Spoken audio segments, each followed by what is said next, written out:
전능하신 하나님 아버지, 주님의 사랑과 은혜에 감사합니다.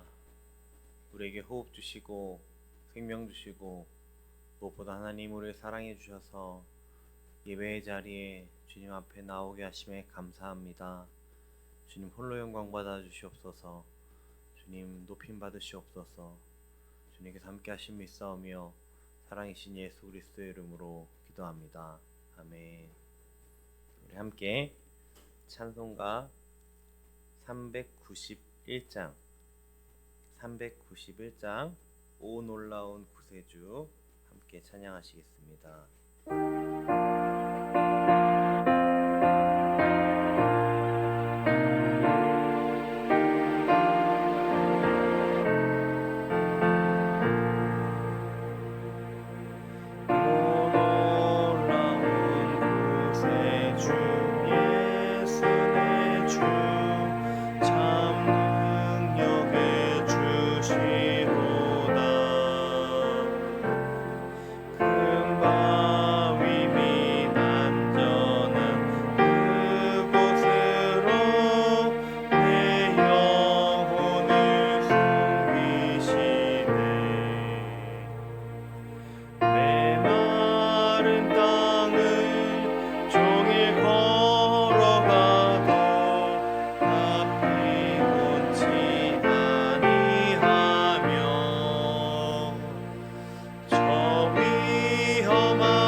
내가 이를 때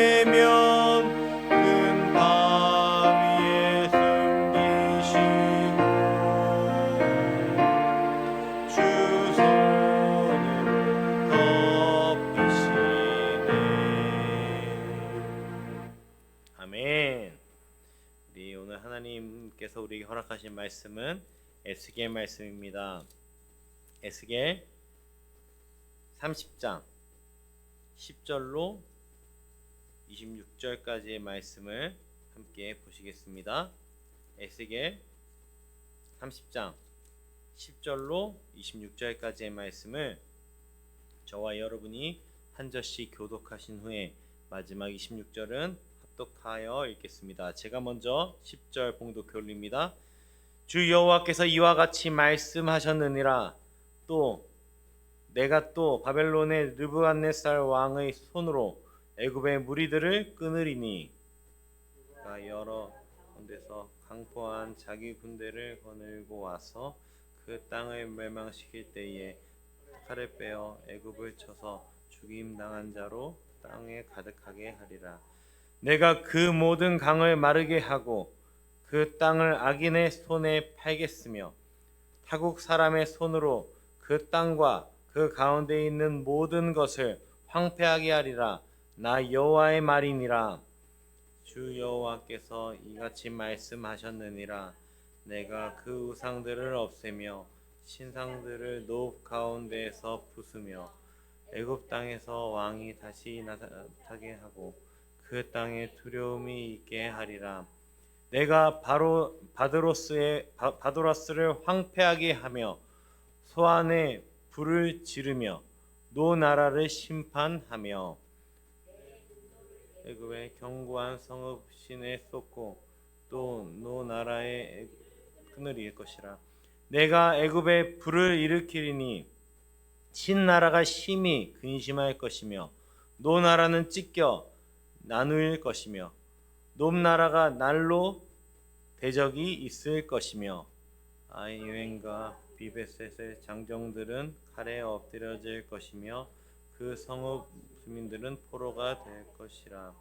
내가 애굽의 멍에를 꺾으며 그 교만한 권세를 그 가운데에서 그치게 할 때에 드함느헤스에서는 날이 어둡겠고 그 성읍에는 구름이 덮일 것이며 그 딸들은 포로가 될 것이라. 이같이 내가 애굽을 심판하리니 내가 여호와인 줄을 그들이 알리라 하셨다 하라. 열한째 해 첫째 달 일곱째 날에 여호와의 말씀이 내게 임하여 이르시되 인자야 내가 애굽의 바로 왕을 하더니 그것을 아주 싸매지도 못하게 하였고 약을 붙여 싸매지도 못하였느니라. 그러므로 주 여호와께서 이와 같이 말씀하셨느니라. 내가 애굽의 왕 바로를 대적하여 그 두 팔 곧 성한 팔과 이미 꺾인 팔을 꺾어서 칼이 그 손에서 떨어지게 하고 애굽 사람들을 뭇 나라 가운데로 흩으며 뭇 백성 가운데로 해칠지라. 내가 바벨론 왕의 팔을 견고하게 하고 내 칼을 그 손에 넘겨 주려니와 내가 바로의 팔을 꺾으리니 그가 바벨론 왕 앞에서 고통하기를 죽게 상한 자의 고통하듯 하리라. 바벨론 왕의 팔을 들어주고 들여 들 것이라. 내가 내 칼을 바벨론 왕의 손에 넘기고 그를 들어 애굽 왕을 치게 하리니 내가 여호와인 줄을 그들이 알리라. 함께 읽겠습니다. 내가 애굽 사람들을 나라 가운데로 흩으며 백성들 가운데로 해치리니 내가 여호와인 줄을 그들이 알리라. 아멘. 네, 오늘의 본문에서는 하나님께서 교만한 애굽을 어떻게 심판하시는지에 대한 구체적인 과정이 묘사되어 있습니다. 하나님께서는 에스겔 선지자를 통해 애굽을 심판하실 것을 말씀하셨고 역사적으로도 이 시기는 BC 587년으로 유다를 돕기 위해 올라갔던 애굽 군대가 바벨론에 의해 처참하게 패배했던 시기와 일치합니다. 역사적으로 볼 때는 애굽은 바벨론 제국에 의해서 패배했습니다. 하지만 그 사건은 사실 하나님의 계획 안에서 일어난 심판임을 오늘 말씀은 말씀하고 있습니다. 하나님께서는 10절, 11절에서 이렇게 말씀하십니다. 함께 읽어보겠습니다. 내가 또 바벨론의 르브갓네살 왕의 손으로 애굽의 무리들을 끊으리니 그가 여러 나라 가운데 강포한 자기 군대를 거느리고 와서 그 땅을 멸망시킬 때에 칼을 빼어 애굽을 쳐서 죽임당한 자로 땅에 가득하게 하리라. 이렇게 말씀하셨습니다. 심판의 칼로 사용되는 것은 바벨론 제국이지만 그 심판의 도구를 사용하시는 분은 여호와 하나님인 것입니다. 세상 모든 이들은 바벨론이 애굽을 심판하는 걸로 봤어요. 그게 사실이었습니다. 그런데 실제로는 이 애굽은 하나님께 심판을 받은 것입니다. 오늘날도 마찬가지예요. 국제 정세가 있습니다. 큰 권력을 가진 권력자들이나 거대한 강국들이 있습니다. 뉴스에서는 그들의 어떠함을 얘기해요. 우리는 대한민국이잖아요. 우리는 한반도에 살고 있습니다. 그런데 미국이 어떻고 중국이 어떻고 이란이 어떻고 러시아가 어떻고 이런 얘기들을 우리는 귀 기울여 듣습니다. 왜요? 그 거대한 제국들과 같은 나라들의 모습들이 우리에게 영향을 주기 때문이죠. 그리고 그 거대한 나라들이 전쟁을 했을 때 정말 영락없이 처참하게 무너지는 그런 나라들을 보면서 그 큰 나라들의 위험을 우리도 보죠. 하지만 그것이 영원하진 않는다는 말입니다. 세상의 모든 이들은 로마의 평화는 영원할 것이다 얘기를 했어요. 하지만 그 로마는요, 우리가 알고 있는 로마는 존재하지 않습니다. 영원한 평화를 외쳤던 그 로마는 존재하지 않죠. 그건 다 하나님의 주권 가운데 있기 때문입니다. 지금도 영원할 것 같은, 마치 자신들이 법일 것 같은 모든 이 국제 정세에 있는 모든 것들도 사실은 모든 열방은 하나님의 주권 아래에 있음을 우리는 고백해야 되고 믿음의 눈으로 봐야 할 것입니다. 12절에서 하나님은 내가 그 모든 강을 마르게 하고 그 땅을 악인의 손에 팔겠으며, 또 뒤에 이렇게 말씀하십니다. 그 땅과 그 가운데 있는 모든 것을 황폐하게 하리라 말씀하셨습니다. 애굽인들에게 있어서 이 나일강은요, 자신들의 전부입니다. 자신들의 문명의 중심지이자 최고의 자부심이죠. 우리에게도 알고 있잖아요. 4대 강, 가장 문명의 시초가 되었던 강, 고대 이집트인들을 번영하게 했던 강, 우리도 알고 있는 강, 자신들은 더 잘 알았겠죠. 다른 것은 다 망하고 변해도 다 말라도요, 이 나일강만큼은 절대 마를 리 없다 생각했을 것입니다. 그렇게 확신했고 그렇게 자부했습니다. 그런데 그 하나님께서는요, 그런 그 나일강을 마르게 하신다고 말씀하십니다. 에스겔 29장 3절에서요, 바로는요, 이 강은 내 것이라고 말했던 그 바로에게는요, 이 소식이 충격적으로 다가왔을 거예요.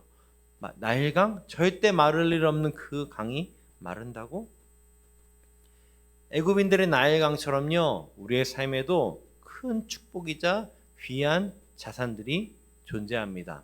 나에게 절대 빼앗길 수 없는 것, 나에게 이것만큼은, 다른 것은 다 무너져도 이것만큼은 절대 무너지지 않을 그 존재, 그 자산들, 우리에게도 있을 수 있습니다. 내 부모가 될 수 있고요, 배우자가 될 수 있고요, 자녀들이 될 수 있고요, 그것들이 나의 나일강 될 수도 있습니다. 또한 나의 부동산이나 나의 재산이나 내 능력이나 내 환경이 나의 나일강이 될 수도 있습니다.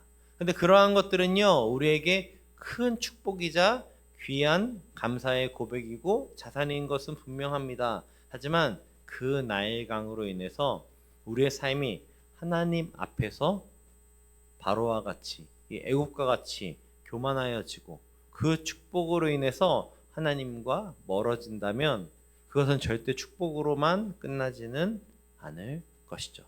우리에게요, 그 축복이 오히려 독이 되고 그 축복이 오히려 저주가 될 수 있다는 말씀입니다. 13절에서는 하나님은 애굽의 우상 숭배의 주요 지역들을 말씀하십니다. 14절에서는 애굽의 내륙, 남부, 북부 모든 지역을 언급하십니다. 그러면서 하나님의 심판이 예외 없이 모든 지역에 임할 것을 선포하십니다. 특히 우상 숭배의 중심 지역에 있던 그 지역들이 하나님의 심판에 먼저 표적이 됩니다. 하나님을 대적하는 자리의 선의들은요, 그들에게는 안전지대라는 존재하지 않는 것이죠. 아무리 견고해도, 아무리 대단해도, 아무리 마르지 않을 것 같은 강이라도 안전지대는 없는 것입니다. 15절에서 하나님은 애굽의 견고한 성읍 신의 분노를 쏟고 노나라의 무리를 끊겠다 선언합니다. 신나라, 신지역 들어보셨나요? 노나라. 저는 이 노나라 하면 중국이 생각나거든요. 이 애굽의 노나라, 애굽의 신나라 우리에게 잊혀져 버리고 우리에게는 알지 못해요. 그 대단했던 나라지만요, 하나님께서 지으시니 우리에게는 없는 거예요. 신은 애굽에서 가장 견고한 요새였어요. 애굽인들에게 자랑이었고 다른 곳은 다 무너져도 신 요새만큼은 절대 무너지지 않으리라 말했던 견고한 성이었습니다. 애굽인들에게는 이 요새는, 이 신 요새는 가장 안전하고 가장 믿을 만한 방패였을 거예요. 자신들의 최후의 보루였을 거예요. 우리가 끝까지 밀리면 신 요새로 피하면 돼. 그러면 우리는 아무도 해할 수 없어. 우리는 안전할 거야. 말하고 생각하는 우리 마음의 한켠에 있는 그 가장 안전한 영역들이 바로 이 신 요새였습니다. 하나님의 분노는요, 그 견고하고 안전한 성읍도 무너뜨려 버립니다. 16절에서는 그 성읍이 다 불태워질 것이라 말씀하셨고 그렇게 불태워졌습니다. 사랑하는 여러분, 우리 인생은요, 내가 얼마나 견고하고 안전한 요새에 서 있는지가 중요한 것이 아니라 내가 누구와 함께하며 누구와 서 있는지가 정말 중요한 것이죠.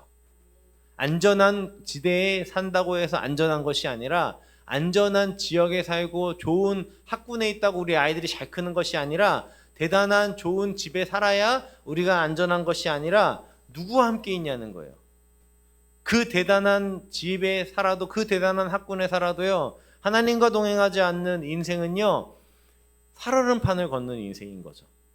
안전하다 자부하지만 어느 순간 뒤집어질지도 모르는, 나일강이 마를 거라고 생각한 사람 아무도 없었지만 말라버리고, 신 요새, 나에게 가장 안전한 요새가 무너져버리고 불태워질 거라고 생각한 사람 아무도 없지만 그렇게 돼버린 것이죠. 다윗의 인생만 봐도 우린 잘 알 수 있습니다. 다윗에게 있어서 가장 안전한, 가장 위험한 순간이 언제였을까요? 광야에서 양을 칠 때, 사자와 곰이 나타났을 때 다윗이 위험했을까요? 골리앗 앞에 섰을 때 다윗이 위험했을까요? 사울에게 쫓겼을 때 다윗이 위험했을까요? 아닙니다. 다윗은 사방의 견고한 성으로 둘러싸여져서 가장 안전하고 가장 견고한 왕궁에 있을 때 가장 위험했습니다. 그때 오히려 밧세바를 범했고 하나님 앞에서 완전히 완벽하게 곤두박질 쳐버리고 추락해버렸습니다. 외부적으로는요, 문제될 게 없었어요. 사방에 다 지키고 있었고 군사들은 적과 나와 싸우고 있었고요. 다윗은 늦지막한 오후에 일어나도 아무도 뭐라 할 사람 없었고 위협이 될 것이 아무도 없었습니다. 그런데 그 내부에서 이 다윗은 치명적으로 나라를 쪼개버리는, 하나님 앞에서 굉장히 실패한 모습으로 곤두박질 쳐버리는 것이에요. 반대로 광야에서는요, 아무것도 없어요. 앞에 날 보호해줄 성벽 하나 없습니다. 사방이 아니라 한 면도 의지할 곳이 없어요. 광야에서는 아무것도 의지할 곳이 없는 그곳에선 견고한 요새도 성벽도 없었지만 그곳에는 오직 다윗의 고백처럼, 시편의 고백처럼 여호와만이 나의 산성이고 요새가 되셨기 때문에 다윗이 안전했죠. 골리앗 앞에서도요, 어마어마한 큰 위협 같지만 그 골리앗을 넘어 계시는 나의 산성이신 하나님이 보이니 다윗은 안전한 거죠. 사울에게 쫓겼을 때도요, 사울을 죽여버릴 수 있었지만 그 넘어 계시는 하나님이 나의 요새이고 반석이시기에 다윗은 안전할 수 있었던 거예요. 그런데 나에게 아이러니하게도 가장 내가 의지하는 것들이 많았는데 그때 다윗은 공격당하고 죄에 무너져 버렸습니다.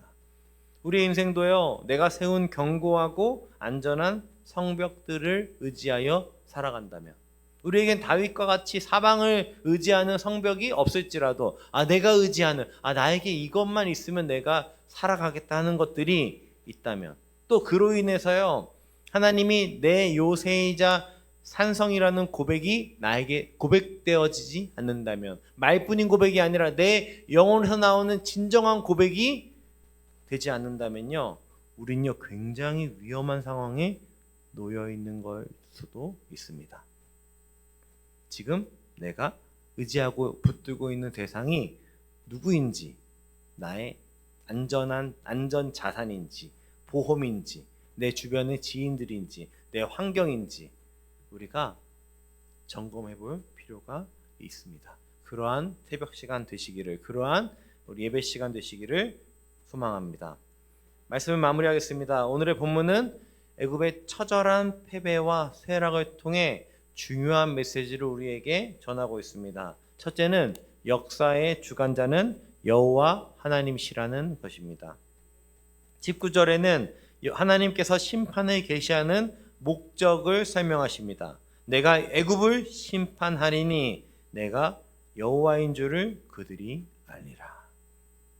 내가 애굽을 심판하는 목적은 그들로 내가 여호와인 줄을 알게 하는 거야. 심판 자체가 목적이 아니라는 거예요. 내가 누군지 알아라. 너네 그렇게 교만하게 우상 숭배하는 애굽아, 내가 누군지 알아라. 내가 바로 전능자 하나님이야. 너희가 믿는 신 요새, 그 나일강, 우상 숭배하는 노나라, 그곳이 아니라 내가 이 세상의 창조자이자 구원자이다 말씀하시는 것입니다. 이처럼 하나님의 무서운 심판은 그 심판을 통해 완악하고 교만한 열방이 하나님을 알게 하는 목적이 있습니다. 둘째로, 우리가 생각하는 견고한 요새나 안전지대는 하나님 앞에서 참 무력하다는 것을 보여주고 있습니다. 그러기에 우리는 하나님 외에 어떤 요새도 어떤 산성도 하나님을 대신해서 세워서는 안 될 겁니다. 하나님은 우리에게 주신 산성들이 있죠. 다윗에게도 그것이 정말 하나님께서 주신 산성이었어요. 하지만 그것이 어느 순간 하나님이 아닌 내 의지가 된다면, 내 든든한 구원자가 된다면 그것마저도, 하나님이 주신 내 성벽마저도 우상인 것이죠. 우리에겐 다른 신은 없습니다. 우리의 인생을 구원해 줄 이는 이 세상 어디에도 없습니다. 오직 여호와 하나님만이 우리의 구원이시라는 고백이 오늘도 우리의 고백되기를 소원합니다. 우리 이 시간 함께 기도하기 원합니다. 함께 기도하며 나아갈 때 오늘 애굽 나라가 심판당하는 것들을 봅니다.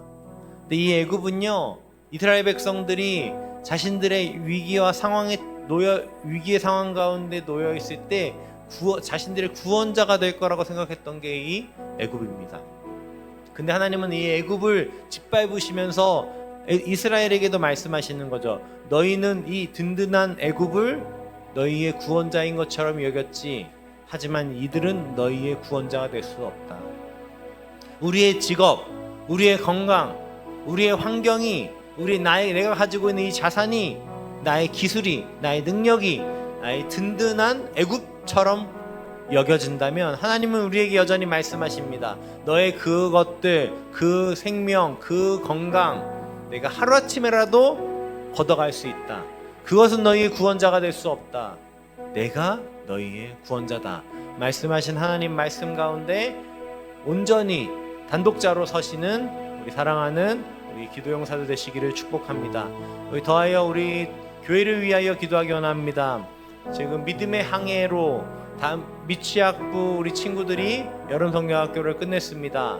또 이어서 있는 다음 주에 우리 청소년부 믿음의 항해라는 주제로 수련회를 준비합니다. 그 가운데 정말 많은 아이들이 함께하게 되었는데요. 그 중에는 수련회가 처음이고 아직 예수님을 잘 모르는 친구들도 많이 있습니다.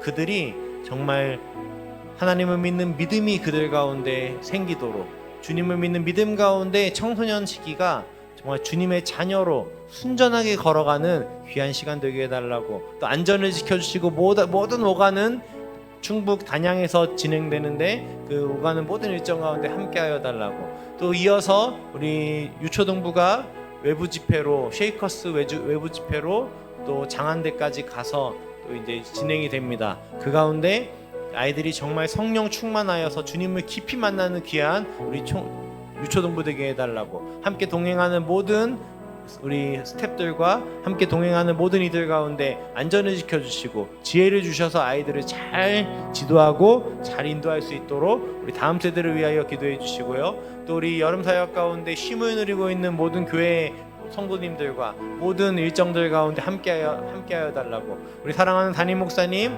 또 이제 잠시 말씀 사역을 내려놓고 또 충전하며 회복하며 건강과 또 말씀을 준비하는 모든 일정 가운데 성령 충만 허락하여 달라고, 동역하는 모든 동역자들 가운데 동일한 은혜를 달라고 함께 기도해 주시고, 우리 마지막으로 가지고 나오신 기도 제목 가지고 기도하시다 우리 자유롭게 돌아가시겠습니다. 기도하시겠습니다. 하나님 아버지, 우리로 주님 다른 것 의지하지 아니하고 다른 것